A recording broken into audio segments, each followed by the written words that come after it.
City Ravi ಬಂಧನವನ್ನು ಖಂಡಿಸಿ ರಾಜ್ಯಾದ್ಯಂತ ಪ್ರತಿಭಟನೆ ಕೂಡ ಮಾಡಲಾಗಿದೆ. ಚಿಕ್ಕಮಗಳೂರು ನಗರದಲ್ಲಿ ಬಂದ್ಗೆ ಕೂಡ ಬಿಜೆಪಿ ಕರೆ ಕೊಟ್ಟಿತ್ತು. ಹನುಮಂತಪ್ಪ ಸರ್ಕಲ್ನಲ್ಲಿ ನೂರಾರು ಬೆಂಬಲಿಗರು ಪ್ರತಿಭಟನೆ ಮಾಡಿದ್ದಾರೆ. ಹೆದ್ದಾರಿ 173 ಇದರಲ್ಲಿ ರಸ್ತೆ ಮಧ್ಯದಲ್ಲಿ ಟೈರ್ಗೆ ಬೆಂಕಿ ಹಚ್ಚಿ ಆಕ್ರೋಶವನ್ನು ಹೊರಹಾಕಿದ್ದಾರೆ. ಬೆಳಗಾವಿಯ ಚೆನ್ನಮ್ಮ ಸರ್ಕಲ್ನಲ್ಲಿಯೂ ಕೂಡ ಬಿಜೆಪಿ ಬೃಹತ್ ಪ್ರತಿಭಟನೆಯನ್ನು ಮಾಡಿತ್ತು. ವಿಜೇಂದ್ರ ಆರ್ ಅಶೋಕ್ ನೇತೃತ್ವದಲ್ಲಿ ನಡೆದಂಥ ಧರಣಿ ಅದು.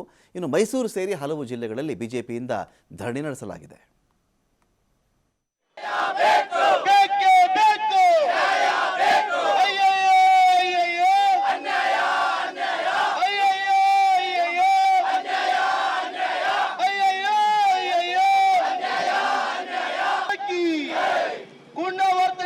ಕಾಂಗ್ರೆಸ್ ನಾಯಕರಿಗೆ ಸುವರ್ಣಸೌಧದಲ್ಲಿ ಕಾಂಗ್ರೆಸ್ ಕಾರ್ಯಕರ್ತರಿಗೆ ಜೀವ ಬೆದರಿಕೆ ಹಾಕಿದಂತ ಕಾಂಗ್ರೆಸ್ ಕಾರ್ಯಕರ್ತರಿಗೆ ಏಕವಚನದಲ್ಲಿ ಒತ್ತಡ ಮಾಡಿದಂತ ಕಾಂಗ್ರೆಸ್ ಶಾಸಕರಿಗೆ